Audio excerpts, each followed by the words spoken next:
அனைவருக்குமே வணக்கம். சற்று முன் கிடைத்திருக்கக்கூடிய ஒரு மிக மிக முக்கியமான செய்தி ஒன்று வெளியாகியுள்ளது. சற்று முன் முதல்வர் ஸ்டாலினுக்கு திடீர் மாரடைப்பு, மருத்துவமனையில் கவலைக்கிடம். இது மாதிரி பார்த்தீங்கன்னா செய்திகள் வெளியாகியிருக்கு. ஏற்கனவே முதல்வர் ஸ்டாலின் அவர்கள் அடிக்கடி மருத்துவமனைக்கு சென்று அவருடைய உடல்நிலையை பரிசோதனை செய்து வராரு. அதே மாதிரி தான் 2 நாட்களுக்கு முன்னாடி பார்த்தீங்கன்னா அவர் மருத்துவமனை சென்றிருந்தார். அப்போ திடீர்னு பார்த்தீங்கன்னா ஊடகங்கள் என்னாச்சு என்னாச்சு அப்படின்ற மாதிரி தான் அனைவராலுமே பார்த்தீங்கன்னா ஒரு பேசும் பொருளாக மாறி இருந்தது இல்லையா? இதன் அடிப்படையில் தான் நேற்று இரவு நடந்த திடீர்னு பார்த்தீங்கன்னா மாரடைப்பு காரணமாக அப்போலோ மருத்துவமனையில் அனுமதி பெற்று இப்போ சிகிச்சை பெற்று வராரு அப்படின்ற மாதிரி தான் இப்போ ஒரு அதிர்ச்சி அளிக்கக்கூடிய சம்பவம் தான் நடந்திருக்கு. இதை பற்றி இந்த வீடியோவில் பார்க்கலாம். அதுக்கு முன்னாடி நம்ம சேனலுக்கு இப்போ தான் நீங்கள் முதல் முறையாக வந்திருக்கீங்க அப்படின்னா மறக்காமல் நம்மளுடைய சேனலை சப்ஸ்கிரைப் பண்ணி சப்போர்ட் பண்ணுங்கள். வாங்க வீடியோக்குள்ளே போகலாம். பார்த்தீங்கன்னா முதல்வர் ஸ்டாலின் அவர்களுக்கு ஏற்கனவே பார்த்தீங்கன்னா உடல்நிலை பரிசோதனை அடிக்கடி பார்த்தீங்கன்னா அவருடைய வயதும் ஆயிடுச்சு.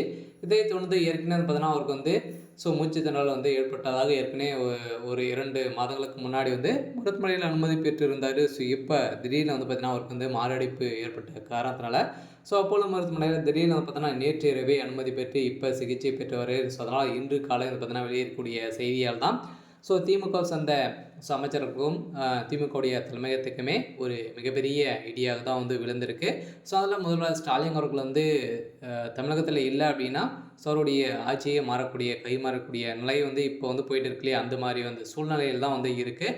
இருந்தாலும் முதல்வர் ஸ்டாலின் அவர்களுக்கு என்ன ஆயிடுச்சு அப்படின்ற மாதிரி தான் அனைவராலுமே கேட்கப்பட்டு வந்திருக்கக்கூடிய நிலையில் ஏற்கனவே பார்த்தீங்கன்னா முதல்வர் ஸ்டாலின் அவர்கள் போரூரில் உள்ள தனியார் மருத்துவமனையில் பார்த்தீங்கன்னா வழக்கமாக உடல் பரிசோதனை செய்வார். அதே மாதிரி 2 நாட்களுக்கு முன்னாடி செய்திருந்தார். அவருடைய உடல்நிலை சீராக தான் இருக்குது அப்படின்ற மாதிரி பார்த்தீங்கன்னா மருத்துவர்கள் சொல்லியிருந்த நிலையில் நேற்று இரவு நடந்ததை பார்த்தா பார்த்தீங்கன்னா அவருக்கு திடீர்னு ஹார்ட் அட்டாக் ஏற்பட்ட மாரடைப்பு ஏற்பட்ட காரணத்தினால்தான் இப்போ ஸ்டாலினுடைய குடும்பமே பார்த்தீங்கன்னா துர்கா ஸ்டாலின் அவர்கள் கதறி அழுந்த சம்பவத்தினால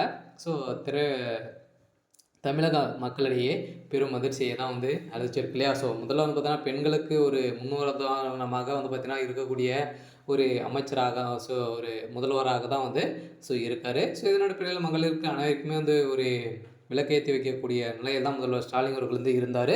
இருந்தாலும் இவருக்கு திடீர் உடல்நிலை தான் குறைவு ஏற்பட்டிருக்கு. இருந்தாலும் கூடியவர் இன்னும் 2 நாட்களில் திரும்பி வருவார் அப்படின்ற மாதிரி தான் இப்போ மருத்துவர்கள் அறிக்கையில் வெளியிட்டிருக்காங்க. அதில் எந்த ஒரு பிரச்சனையும் இல்லை. சீராக தான் இருக்கார் அப்படின்ற மாதிரி தான் எதிர்க்கட்சி தலைவரும் அனைவருமே பார்வையிடுவதற்காக அப்போலோ மருத்துவமனை இப்போ அவருடைய உடல்நிலை குறித்து விசாரித்து இருக்கக்கூடிய நிலையில் தான் இந்த தகவல் வெளியே இருக்குது. சரி, ஓகே. இன்னைக்கான அப்டேட் இதுதான். மறக்காமல் நம்மளுடைய சேனலை சப்ஸ்கிரைப் பண்ணிக்கோங்க. தேங்க்யூ.